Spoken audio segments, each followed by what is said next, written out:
Umaapela na ang Philippine Navy na magtayo na ng 13 bagong naval bases ang Pilipinas. Ito'y para palakasin ang puwersa ng bansa dahil sa tumitinding sigalot sa West Philippine Sea. Himutok ng Navy. 3 dekada na ang lumipas nang huling magkaroon ng bagong naval base ang bansa. May balitang A to Z si Ian Maghanoy.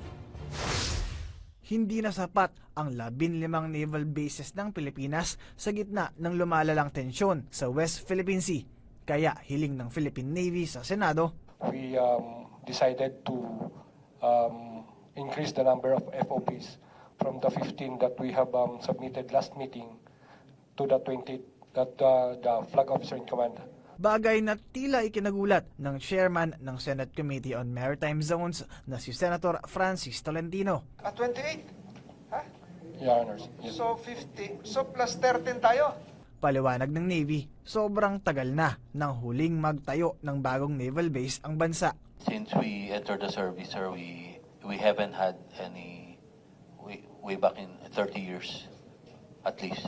So walang of recent memory, newly created, newly proclaimed military base. Dahil sa lumalalang agresyon ng China sa South China Sea, hinimok mismo ni US President Joe Biden si Chinese Prime Minister Xi Jinping sa tawag sa telepono kahapon na galangin ng freedom of navigation sa pinag-aagawang teritoryo. Sa linggo, nakatakdang magsagawa ang Amerika, Australia at Pilipinas ng joint naval exercise sa Palawan Island. Kabilang dito ang anti-submarine warfare training, communication drills at sailing ships formation. Sa huli, inaprubahan ng komite ang Senate Bill 654 o ang Philippine Navy Archipelagic Defense Act upang madagdagan na ang mga base ng Philippine Navy.